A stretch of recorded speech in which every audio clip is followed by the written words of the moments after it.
My name is Mary Caldwell. I'm 68 years old. I was a school secretary for 34 years, a wife for 40, and a mother longer than I care to count. These days, I suppose I'm just Grandma Mary, or as my daughter-in-law says, Mary, who always knows where the Band-Aids are. That morning, I stood in the doorway of my own home, holding a printed list in one hand and a spare house key in the other. "You're too old to travel with us, Grandma," Jennifer said, with that crisp politeness she wraps around cruelty like a bow on poison. "Just stay and watch the house." Matthew didn't say much. He just loaded the suitcases into the SUV, adjusted the GPS, and nodded like all this made sense. My grandkids, Olivia and Jonah, were too busy laughing about airplane snacks and hotel pools to notice I wasn't packing anything. I smiled, the kind of smile you practice after years of biting your tongue, the kind that doesn't touch your eyes. Then, I waved goodbye as they pulled out of the driveway. My son, his perfect wife, my two noisy, beautiful grandchildren, headed for Spain without me.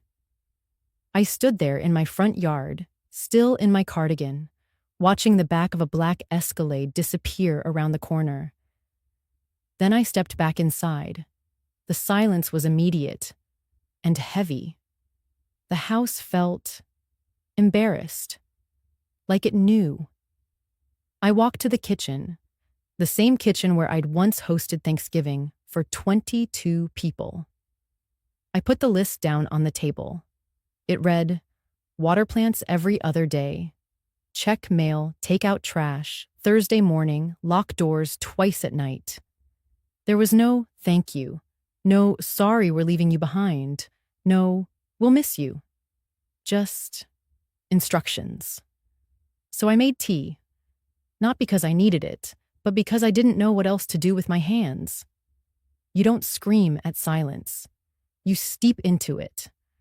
I sat at the kitchen table and tried not to cry. I failed. I wasn't angry. Not yet.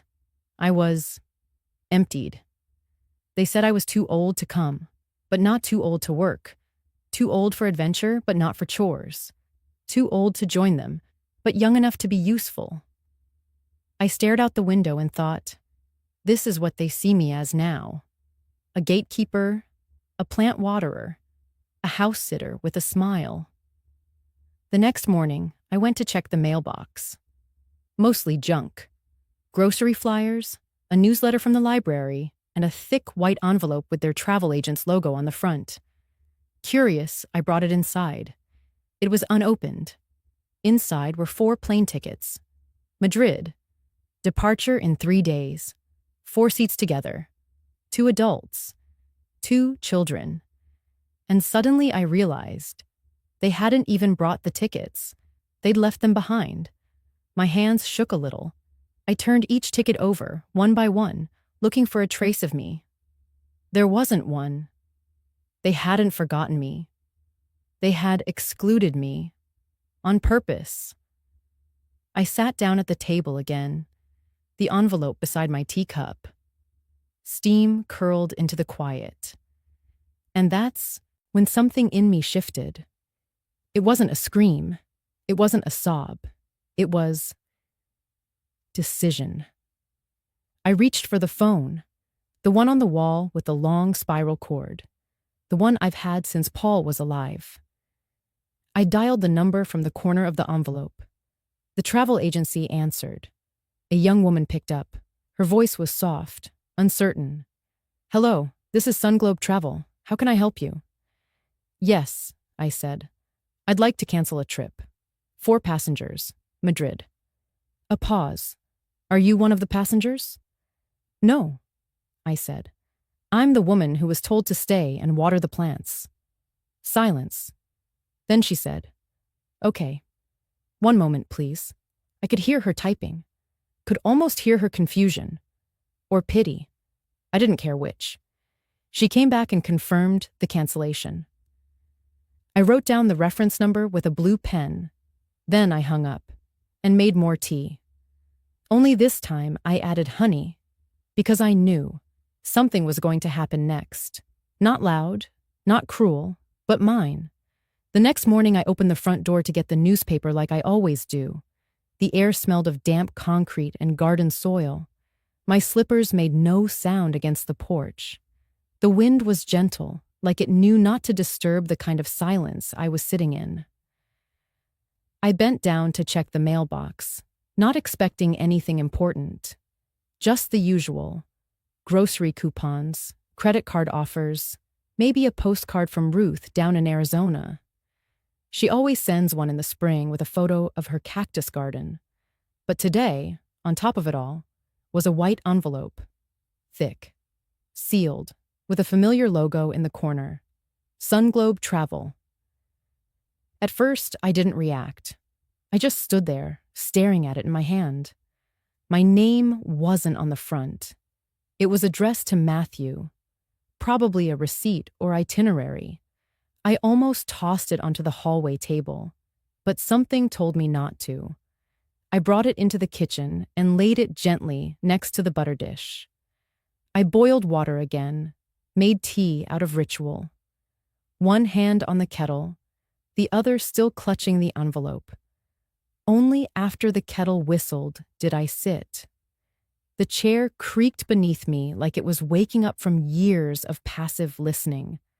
I opened the envelope carefully, like it might contain something alive. Inside were 4 plane tickets. Madrid, Spain. Departure in 3 days. 2 adults. 2 children. Seats together. I stared at the names.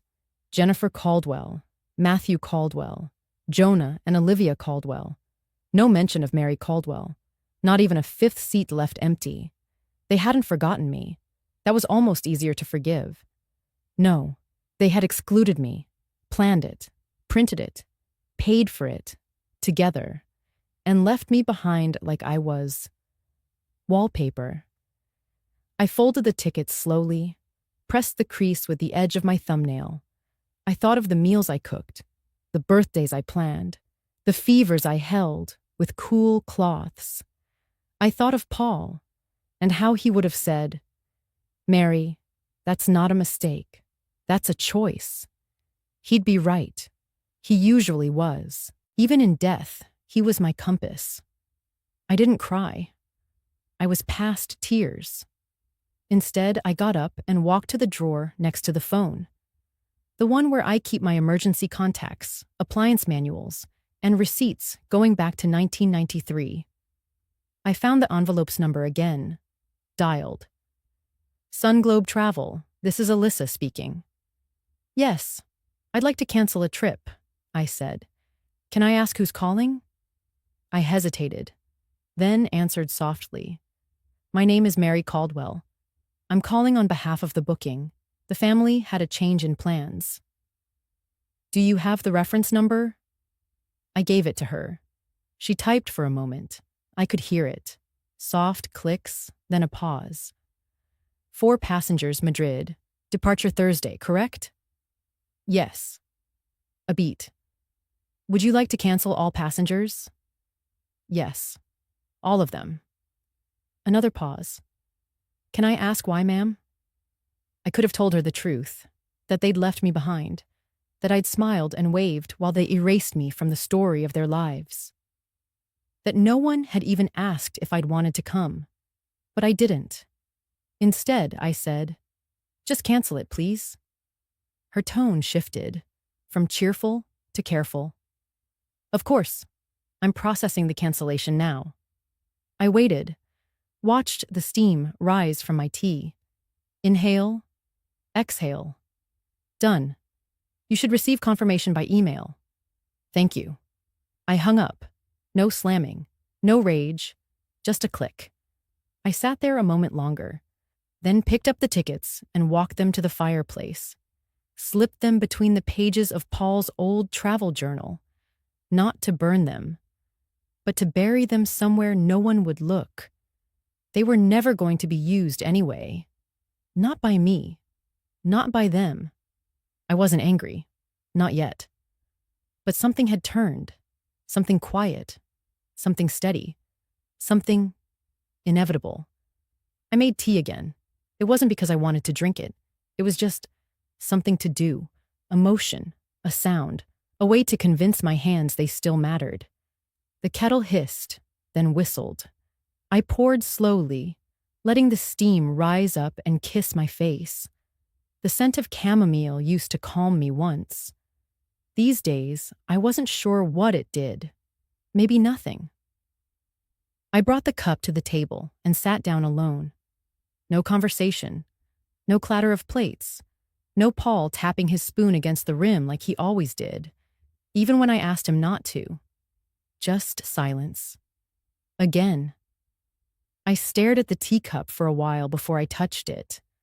The light coming in through the kitchen window cut across the table, soft and golden. Dust floated through it like slow snow. I thought of all the times I'd sat here before, but never really noticed this light. There used to be noise. Homework questions, grocery lists, church gossip, Olivia asking if her hair looked okay before school, Paul humming as he scrubbed a pan, completely off-key. I was always in the center of it. But never the focus. I was the one who held it all together. Not because anyone asked me to, but because I thought that's what love meant. Holding, supporting, making sure everyone else had a seat even if I didn't sit down myself. And somehow, over time, they stopped noticing I was standing. I blinked slowly. My fingers tightened around the cup. There's a certain ache that builds when you realize you're only needed when things fall apart. That you're not a guest at the table. You're the one who sets it, clears it, and disappears before dessert. They used to call me the glue. Mary handles it. Mary knows where it is. Ask Grandma. Mom will take care of it. They thought I wore that title like a crown. But glue doesn't shine. It hides between the pieces. It disappears when the picture is whole. And now that the picture no longer included me, I was apparently no longer necessary. I took a sip of the tea. It had gone lukewarm. I closed my eyes and tried to remember the last time someone had asked me what I wanted. Not what I could do. Not what I could cover. Just what I wanted. I couldn't remember. I used to dream of seeing Greece. Not in the touristy way. Just walking through old ruins. Feeling the history beneath my feet. I read about it in Paul's travel books before he got sick. We always said we'd go when we retired. He retired. Then he died. And I retired into a role I never applied for. The reliable afterthought. I opened my eyes and stared into the tea like it might answer me. This wasn't grief anymore. I knew grief. I'd walked through it, folded laundry with it, mowed the lawn with it. Grief is loud, sharp. But this was dull, quiet, a kind of slow erosion that doesn't show until one day you look in the mirror and don't recognize the woman who hasn't spoken for herself in decades. I reached across the table and picked up Paul's old mug, still chipped on the rim, still clean. I held it in both hands for a long moment, and for the first time in a long time, I whispered to him, "Paul, what would you have done?" And maybe I imagined it, but I could almost hear him say, "You've done enough holding, Mare. Maybe it's time you let yourself go." I smiled a little, and for the first time since they left, I didn't feel empty, just quiet, but not the same kind of quiet. The kind that comes before a decision. I didn't make a list. I didn't tell anyone. I just moved. I walked upstairs, slowly, not because my body demanded it, but because my heart hadn't quite caught up with what my hands had already decided. In the back of the hallway closet, behind the fall jackets and a dusty humidifier, I found the small fireproof box where we kept important documents. Paul used to joke that it could survive an explosion, but not a flooded basement. We never got around to testing either theory. I opened it with a key that had lived on my keychain for 20 years. There it was, my passport. I hadn't touched it in nearly 3 decades. Last time I used it was for our anniversary cruise to Nova Scotia. Paul had worn a blazer too tight at the shoulders and made friends with the chef because he kept complimenting the shrimp. I still remember the way he winked at me across the dining table as if we were on our first date. I opened the passport gently, still valid. A photo of a younger me stared back. Shorter hair, less gray, a bit more flesh around the cheeks. But the eyes were the same. Tired in a way no sleep ever fixed. I slipped it into my purse. Next, I went into the guest room, the one no one ever stays in, where I kept a small wooden box labeled just in case. Paul used to laugh at me for keeping it, but when he passed, it was the first thing I clutched. Inside, savings bonds, a modest checkbook ledger, and a crisp envelope I'd labeled Mary's Emergency Fund. It wasn't much, $12,000, give or take. A little more if I included the rainy day jar in the kitchen with coins that had outlived their pockets. I held the envelope in both hands and did something I hadn't done in years. I counted only for me. No budgeting for birthday gifts. No grocery calculations. No, what if Jonah needs braces type of thinking. Just me. And it was enough. Not for luxury, but for movement. And that was more than I'd had in a long time. Lastly, I walked to the back of the closet in my bedroom. I had to push past winter coats and a box labeled Christmas lights, maybe broken. Tucked in a garment bag, untouched since the week Paul died, was the navy blue dress. I hadn't worn it since his funeral, not because it reminded me of him, but because it reminded me of who I used to be beside him. It was simple. Long sleeves, clean lines. He always said it made me look like someone important. I unzipped the bag and ran my hand down the fabric, still soft, still sharp, still me.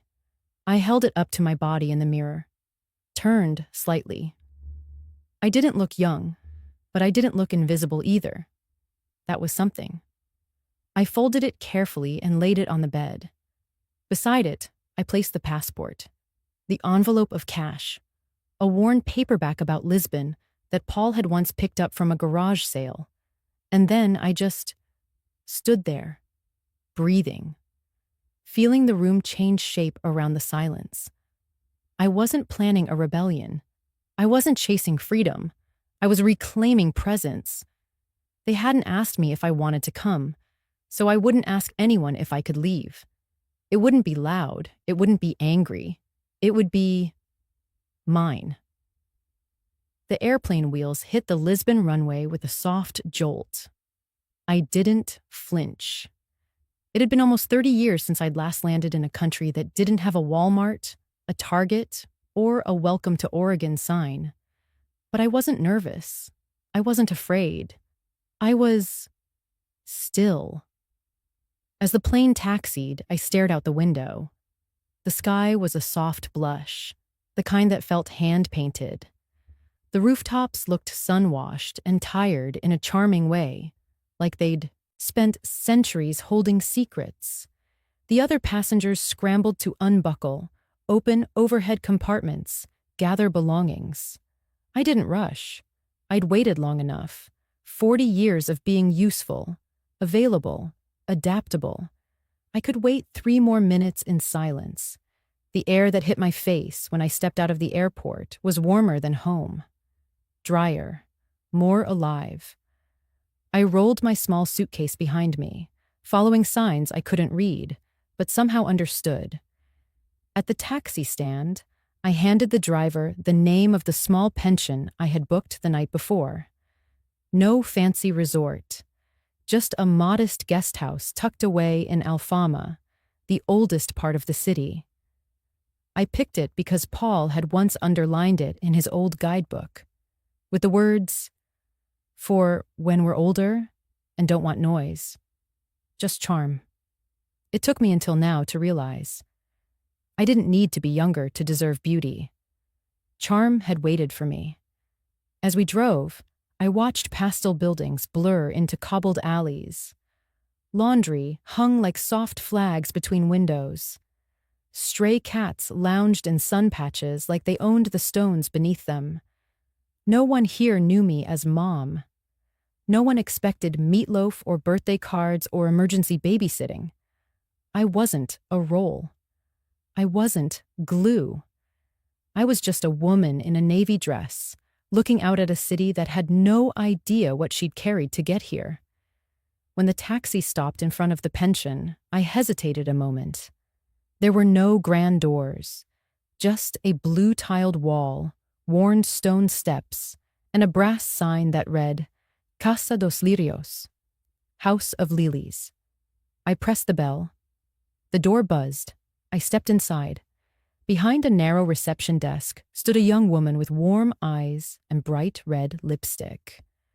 She glanced up from her notebook, smiled politely, and said the words that undid something small and quiet inside me. "Ah, Senora Caldwell, welcome. We've been expecting you." Not Grandma, not Mom, not you. She said my name, like it mattered. I nodded, not trusting my voice just yet. As she handed me the room key and explained breakfast hours, I looked around. A vase of fresh lavender, a painting of boats on the Tejo River. Everything smelled of soap and wood polish. My room was on the 3rd floor, no elevator, but I didn't mind the climb. With every step, I left behind something that didn't belong to me anymore. A story where I was always waiting for permission. A home where my worth depended on being needed. When I opened the door to my room, sunlight flooded in through tall windows. One of them was cracked open. From somewhere nearby, a radio played faint fado music, melancholy, yet strangely hopeful. I sat on the edge of the bed, set my passport on the nightstand, hung up the navy dress, and looked at myself in the mirror above the dresser. No one was watching. No one needed anything. And still, here I was, existing, fully. For the first time in a long time, I whispered, "I'm here, Paul." And in the echo of that quiet Lisbon room, I swear, felt him smile. They called me Senora Caldwell. And somehow, that meant more than all the Mom and Grandma and "can you just help with" I'd ever heard. I opened the wooden door with a soft click. It closed behind me with a kind of gentleness that caught me off guard, like the room had been waiting for me. It wasn't grand, just one bed, a narrow armoire, and a small table with 2 chairs. But the curtains danced slightly in the late afternoon breeze, and the floor was warm from the sun. It felt enough. I didn't sit. I didn't unpack. I just walked to the window. 3 floors down, Lisbon hummed. A man in a white apron swept breadcrumbs from a cafe terrace. Children chased pigeons barefoot. Somewhere, a woman laughed so deeply it sounded like music. I rested my palm against the window frame, chipped with time, and closed my eyes. There was no noise in the room, just my own breath, a clock ticking softly, and the weight of everything. The weight of being the safe place for everyone else. The weight of birthdays remembered, of sacrifices unacknowledged, of casseroles delivered without being thanked. But here, no one expected anything. No one needed anything. And so I allowed myself, just for a moment, to need. Not food, not answers, but a pause, a space. Still standing, I reached into my purse and pulled out a soft bundle. Wrapped carefully, the old handkerchief was faded now, but still carried that distinct scent. Linen, starch, and a whisper of cologne I hadn't smelled in years. Paul's handkerchief. He used to keep it in his suit pocket, folded perfectly, even though he hardly ever used it. He said real gentlemen carried one, not for themselves, but for when someone else cries. I unfolded it slowly, like I was afraid it might fall apart. Inside was what I had tucked into it the day he was buried. A tiny photo strip of us, at a booth in Santa Monica, 1979. I was laughing so hard my eyes were shut in all 3 frames, and a small piece of paper, just one line scribbled by Paul in his familiar looping script. Go see the world when I can't. Promise? I had forgotten, or maybe I had buried it so deep beneath errands and carpool pickups and Thanksgiving turkeys that I stopped hearing it altogether.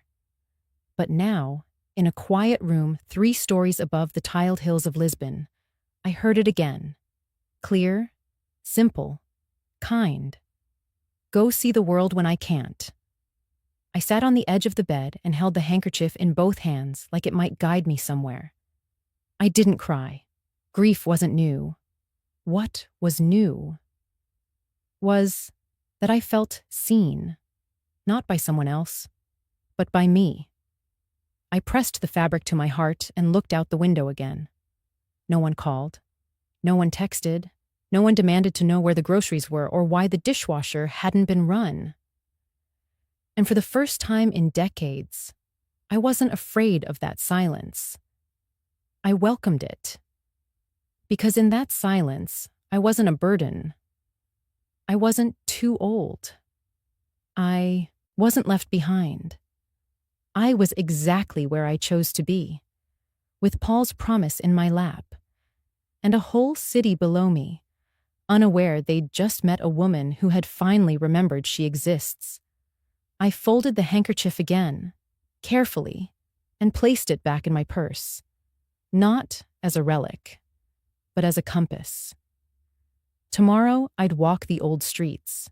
I'd get lost on purpose. I'd try a pastry I couldn't pronounce. I'd say yes to something unexpected, because Senora Caldwell had finally arrived. Breakfast was served in a sun-lit corner room at the back of the pension, the kind of room where light makes everything softer, where the butter looks gold, and the air smells like orange marmalade and strong coffee. I had barely sipped my tea when I noticed her. A woman, perhaps in her early 70s, sat confidently near the window, back straight, a paperback novel in one hand and a fork of something flaky and sugar-dusted in the other. But it wasn't the book or the pastry that made me notice her. It was the lipstick, bright, unapologetic red. The kind of red that says, I didn't come here to disappear. She glanced up, caught me looking, and smiled. Not the small, polite smile I was used to offering people on sidewalks or at the grocery store. No, this was the kind of smile that reached the eyes. The kind that said, I see you too. American?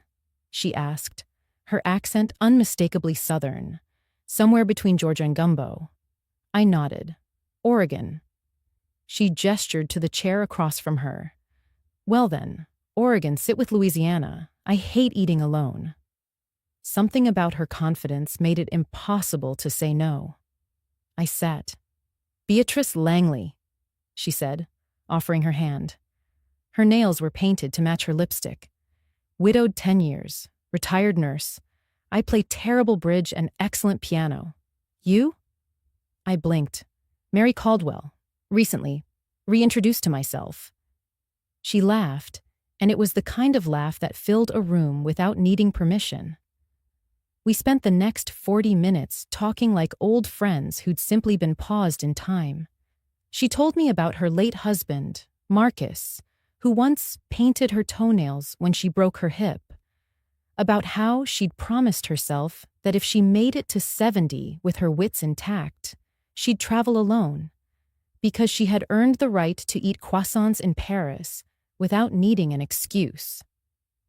I told her little things, safe things, that I was a mother, a grandmother, that I used to garden, that I had arrived in Lisbon on a whim, wearing a dress that used to be for funerals, but now felt like armor. She studied me for a moment and said, "You've got the eyes of someone who's been used to holding everyone else together." I know that look. I had it. Then one day I realized, what if no one holds me together? Who'll be left? I didn't respond, but something in me leaned closer to her than my body did. Beatrice wasn't just wearing lipstick. She was wearing freedom and resilience, and a kind of joy that had nothing to prove. Before she left the table, she placed her fork down, wiped her mouth delicately, and said, "Walk with me later. Alfama's better when you're lost with company." I smiled. "I'd like that." She winked. "We're not too old for anything, Mary. We've just been too polite to remind the world." And with that, she stood up, red lipstick still flawless, and walked out of the room like a woman who didn't need to explain where she was going. I sat there a moment longer, stirring tea that had gone cold. But my heart felt warmer than it had in years, because sometimes healing doesn't arrive with trumpets or revelations. Sometimes it arrives in the form of a stranger in red lipstick, handing you back your name, with a fork and a smile. The cobblestones of Alfama were uneven, but somehow they matched my pace. Beatrice walked just ahead of me, not because she was in a hurry, but because she moved like someone who'd long stopped asking permission, from her body, from time, from life itself. The sun filtered through terracotta roofs, casting shadows that shifted every few steps. Lisbon smelled like grilled sardines and citrus blossoms. It was foreign and yet oddly familiar, like the version of myself I used to know before everyone needed something from me. We paused by a tile wall covered in blue swirls. Beatrice took a sip from her water bottle, looked at me sideways, and said it, softly, but with precision. "You look like a woman who stayed too long." I froze, not from offense, but because the truth sometimes slips into the air so gently, it knocks the breath right out of you. She didn't mean it unkindly. There was no judgment in her voice, just observation, like a nurse noticing a slow pulse. I blinked. "Too long? Where?" She shrugged. "In places that stopped feeding your spirit. In conversations where your voice was only background music. In homes that became museums of who you used to be." I said nothing. Not because I disagreed, but because I knew exactly what she meant. I had stayed. In the kitchen, stirring soups for a family that forgot to ask if I liked the seasoning. In the silence, biting back opinions to keep the peace. In the role of dependable matriarch, even when my own knees begged for rest. Beatrice didn't press. She just kept walking, her red lipstick still intact, her silence more powerful than any advice. A few streets later, we passed a narrow alley where a man played the violin. The melody was raw, imperfect, and beautiful because of it. Beatrice turned to me suddenly. "You ever laugh for you, Mary? I mean really laugh. Not the kind you give your grandkids so they think grandma's fine." I opened my mouth, closed it. And then I laughed. Not a giggle, not a polite chuckle, but a warm, real sound that came from somewhere deep inside, like dust shaking off a forgotten attic. It startled even me. Beatrice grinned. There she is. There was no performance in that moment, no audience to impress, no children to reassure. Just two older women, a Lisbon alley, a violin, and the soft knowing that life wasn't over, just quietly beginning again. We sat on a nearby bench. A cat brushed against my ankle, unbothered by the world. Beatrice pulled out a small mirror and reapplied her lipstick with the precision of someone honoring herself. I watched her, not out of envy, but recognition. I don't know who I am without everyone else's needs, I whispered. She didn't flinch. She just capped her lipstick and said, "Then it's time to find out." And somehow, for the first time in what felt like forever, that didn't scare me. It felt like an invitation, the kind written without ink, but signed with breath. My phone buzzed during breakfast. I hadn't heard from Matthew in days, not since they left me in charge of the house, with that offhand remark that still echoed somewhere behind my ribs. "Just watch the house, Mom." "No, thank you." "No, we wish you were coming too." Just the casual dismissal wrapped in a smile. I turned the phone over slowly. One new message. "Matthew, where are you? Why aren't you answering?" The tone pierced through the screen. Short, clipped, impatient. There was no hello, no concern, only command. Like I had broken some silent contract of obedience. I stared at the message. The little blinking dots appeared. He was typing again, then disappeared. And I said nothing. Not because I didn't know what to say, but because silence, I've learned, is not always a wound. Sometimes it's a way back to oneself. I folded the phone face down and returned to my tea. Warm, slightly bitter, grounding. Beatrice noticed the flicker in my eyes, but didn't ask. She was good that way, wise enough to sense when words would only dilute the truth. My thoughts drifted, not to anger, but to recognition. Matthew was used to me being available to babysit, available to cook, available to say yes before the question was even fully formed. And now I was unavailable.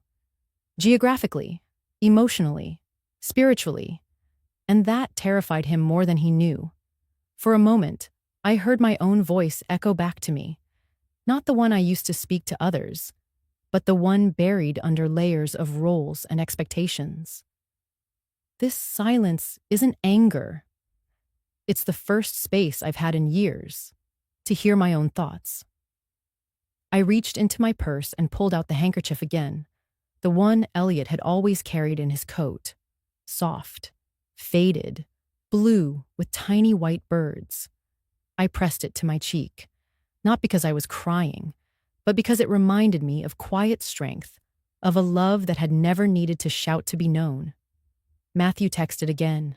"Matthew, did something happen? Are you okay?" That question, finally. Still, I didn't reply, not because I wanted to punish him, but because I was in the middle of a moment, and it didn't include being yanked back by duty. It included birdsong outside my window, the rustle of linen curtains in a Lisbon breeze, and the quiet thrum of a woman remembering she existed long before she was someone's mother. Beatrice finally broke the silence, spoon tapping her saucer. "Let me guess," she said without looking up. "He noticed you've gone missing." From his script.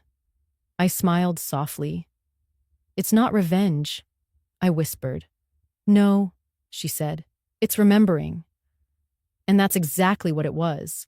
Not rebellion, not defiance, but remembrance of who I was, before the house, before the labels, before I became invisible in plain sight. And this silence, it wasn't noise to him, it was new, and perhaps unsettling. But to me, it sounded like peace. The bar was tucked away behind yellow walls and ironwork vines, one of those places you wouldn't know to look for unless someone took your hand and said, "Trust me." Beatrice did just that. Live music, no tourists. She winked. I hesitated at the threshold. The place hummed with conversation in Portuguese. Glasses clinked, and a saxophone murmured like it had secrets to share. Inside, it smelled of red wine and old wood. There were no chandeliers, no menus with translations, just people, real people, moving to music like they were made of it. We took a small table near the back. The band was setting up. 3 men, 1 woman, all dressed simply, but their posture told you they belonged to rhythm. Beatrice ordered something with orange slices floating in it. I asked for tea. She smiled. You can change your drink later, but first, change your shoes. I looked down. Old flats. Safe. Predictable. Like everything else I'd chosen, to not be seen. Before I could protest, she slid a small pair of sandals across the table. My size. I saw them in a stall earlier, she said casually. They looked like they were waiting for a woman ready to leave the porch. I laughed, quietly at first. Then louder, the kind that rises without apology. I slipped them on. The music started, something slow, rich, dripping with brass and longing. Beatrice was on her feet before the first chorus. Not asking, not waiting, just being. She extended a hand toward me. Come on, Mary. No one knows your name here. No one's watching. That sentence struck something in me, because for so long I'd been known, only by roles. Mom, Grandma, Mrs. Caldwell. Not Mary. Never just Mary. And suddenly, that's all I wanted to be. I stood, wobbly at first, unsure of what to do with a body that had long only moved out of obligation, cleaning, lifting, soothing others. But the music was forgiving. The floor beneath us didn't ask for steps, only honesty. So I moved. Not like a dancer, but like someone remembering she had knees, hips, a spine that curved for her own joy. I didn't care if I looked foolish. There was no one to impress, no family to explain myself to, no mirror reflecting duty. Just a woman with silver hair and soft wrists, swaying to a rhythm older than regret. A young man passed by, smiling. Not flirtatious, just acknowledging. And for once, I didn't shrink. I nodded. I stayed in the moment. When the song slowed, I found myself laughing again. Sweaty, breathless, but light. Beatrice returned with 2 drinks. She handed me the one with oranges. I sipped it. Too sweet, too cold, too perfect. I didn't care. I drank it anyway. I didn't know I was allowed to dance without being invited, I murmured. Beatrice tapped her glass to mine. You always were. You just forgot the music was playing for you too. And there it was. Not a grand revelation. Not a dramatic transformation. Just a truth so simple it broke something open inside me. I'd been waiting to be chosen, when all along the dance floor was never closed, just unvisited. Until now. It was nearly midnight in Lisbon. The square had quieted. Only the low hum of mopeds and the clink of closing cafe chairs remained. Beatrice had gone up to her room after dinner, humming an old jazz tune. I stayed back, sitting under a wrought iron lamp on a bench that smelled of salt and eucalyptus. I checked my phone one last time, not expecting anything. And yet, there it was, a voice memo. From Amelia, my granddaughter. I blinked. She never sends voice notes, always texts, usually just stickers or one-word answers. My thumb hovered. Then, I pressed play. Hi, Grandma. It's late there, right? Sorry if I wake you. Her voice was softer than usual. Unsure. I saw Mom's story. I guess you didn't go with them. She said you were too tired to travel, but I knew that wasn't true. She paused. I think you're just tired of being left behind. And that undid me. I wasn't expecting tears. I had trained myself to absorb loneliness like weather. a passing season, a cold front, something to endure, not name. But in that moment, on that Lisbon bench, something cracked, and not from pain, from being seen. Tears spilled in silence, not bitter, not wounded, just real. I miss you, she went on, and I'm sorry for not calling more. I think I got used to everyone expecting you to be okay with everything. Like, you're the strong one, so we forgot to check in. I closed my eyes. That phrase, the strong one. Yes, always that. The one who held the umbrella, who poured the tea, who made sure others had what they needed, even when I was drowning dry. She continued, "You used to braid my hair and say, 'Soft hands make soft hearts.' I never forgot that." I let out a breath I didn't realize I'd been holding. The handkerchief in my lap, Elliot's old one, was damp now.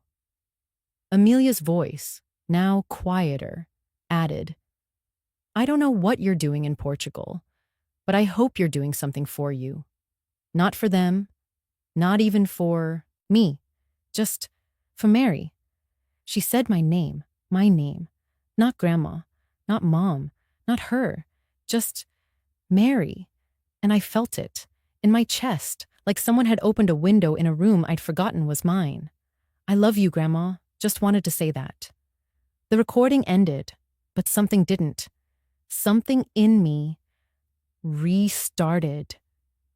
Amelia didn't know what she'd done, how she'd pierced through years of muffled existence with just a few words, how she, with all her youth and uncertainty, had named the truth no one else dared say, that sometimes the worst pain isn't being rejected, it's being silently expected to accept it. I looked up. The moon was low. The city exhaled around me, and I smiled.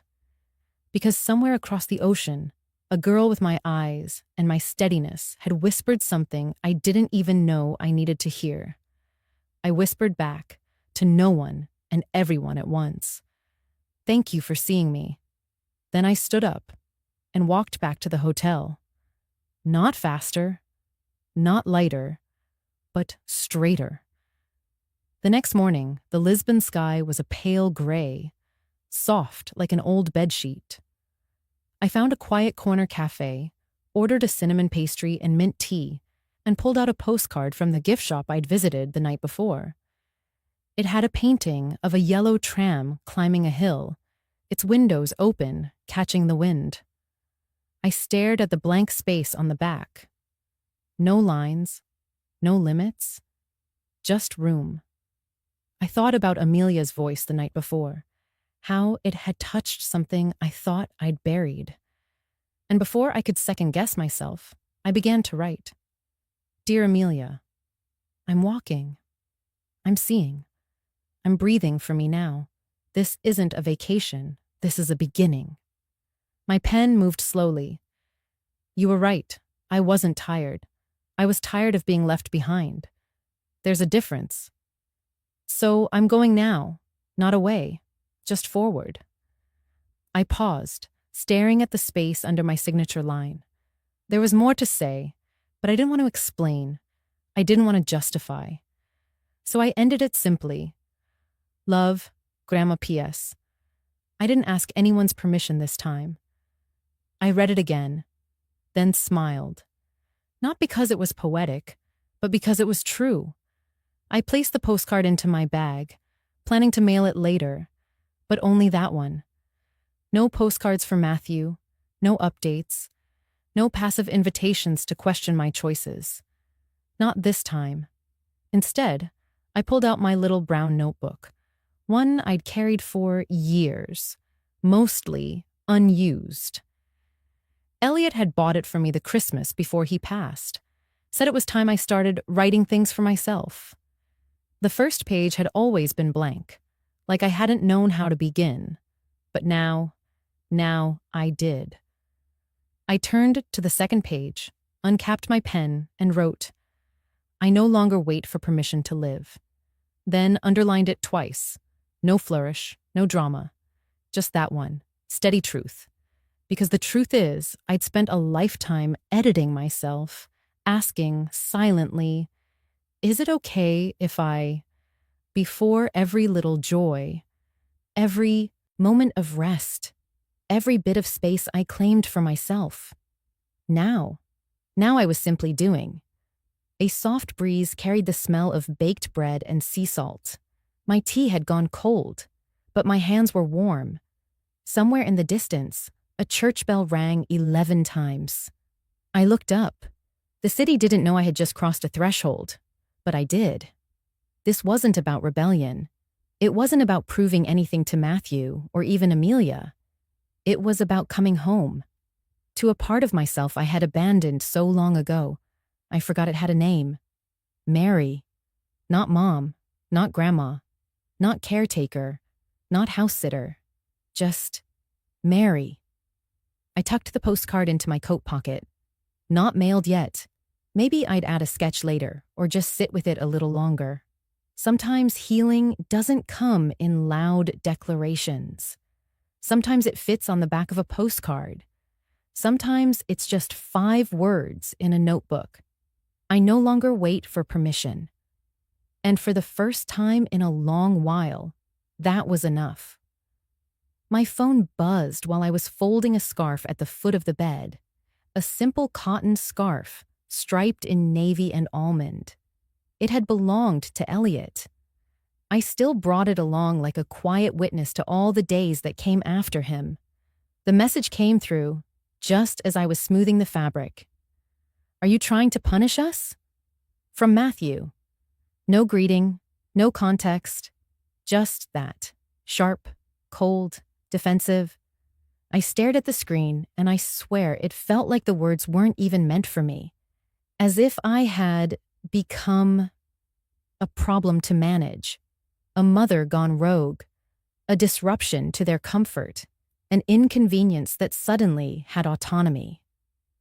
You think I'm punishing you? I whispered that part aloud. Then something deeper stirred in my chest. Not anger, not guilt. Something older, like an ache I'd ignored for too long, finally asking to be heard. Beatrice was sitting at the tiny breakfast table in our guest house room, flipping through a local magazine. She didn't even look up when she said, almost like she'd read my thoughts, "They're not sad because you're gone, Mary. They're sad because they've lost the role you filled, not the woman you are." That silenced me.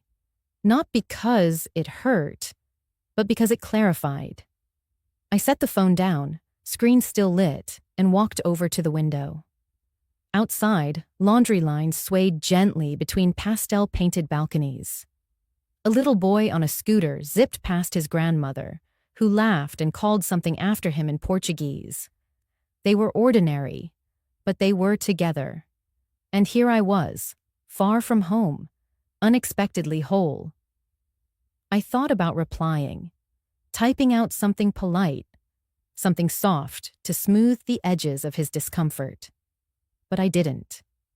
Because silence, sometimes, is the loudest boundary we can draw. I sat down, poured myself and Beatrice each a cup of the herbal tea she liked, and finally said, "I think I used to confuse being needed with being loved." Beatrice nodded slowly. "That's not your fault. They taught you that. Maybe I taught them too," I admitted. We sat for a moment. 2 women on the far side of 70. 2 lives of quiet yeses. 2 cups of tea going lukewarm on a Lisbon morning. Beatrice looked at me and smiled. Not kindly, not pitying, just real. "But now you're teaching them something else, Mary.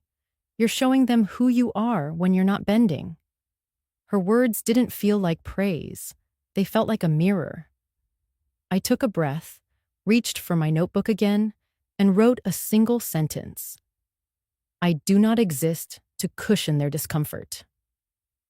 I didn't reply to Matthew, not because I was angry, not because I wanted to hurt him, but because I no longer felt obligated to explain my every step just to soothe his confusion. He was an adult now, with a family of his own, and I was a person, not a placeholder. There's a difference between walking away to punish and walking away to remember yourself. I had chosen the latter, and that was the lesson, whether he saw it or not. I booked the flight back, not because I missed them, not because I felt guilty, but because I was ready to return to my life, on my terms. Beatrice and I had breakfast together one last time in the corner cafe with the crooked salt shakers and warm custard tarts. She hugged me tightly and whispered, "You're not going back as the woman who left. Make sure you remember that." I nodded, but deep down, I had already made that decision. Back in the room, I took my time folding things. Every movement was deliberate. I wrapped the navy dress, the one I had worn to Elliot's funeral and then to dance in Lisbon, gently into my suitcase. It no longer smelled like loss. It smelled like sweat, citrus soap, and the faint lavender of the guest house linens. I looked over at the windowsill, where the scarf Elliot once wore had rested the entire trip. I picked it up, smoothed it with both hands. Then, without hesitation, I folded it once, twice, and tucked it into the side pocket of my purse. It was no longer a shrine. It was a companion. Next to it, I placed a postcard, the last one, to Amelia. "Sweetheart, I've seen 7 cities. I've eaten anchovies on a rooftop and walked through a thunderstorm without running. I didn't ask permission once. I'll be home soon, but not to be anyone's shadow. Love, Grandma." I sealed it, pressed the stamp firmly, and smiled. The silence in the room wasn't empty. It was peaceful. For the first time in decades, I wasn't rushing back to fill a role. I wasn't packing with guilt or hoping someone would notice the gesture. I was simply going home, not to rewind, but to redefine. I tied my shoes slowly, looked into the mirror. The woman staring back wasn't new. She was just finally unhidden. As I zipped the suitcase, my phone buzzed again. "Matthew, let me know when you land." No apology, no question. But I saw something else in it. A shift. Not much, but enough. I didn't reply. Not yet. Instead, I opened my journal and scribbled down one more thing. I am not returning to be your mother.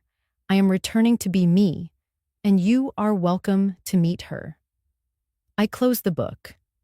The sun hit the tile floor just right, casting long stripes like the scarf in my bag. I stood in the light for a moment, letting it warm my feet, my hands, my chest. Then I took one last breath in Lisbon air, turned the key to the room, and left. The taxi pulled up in front of my house just before sunset.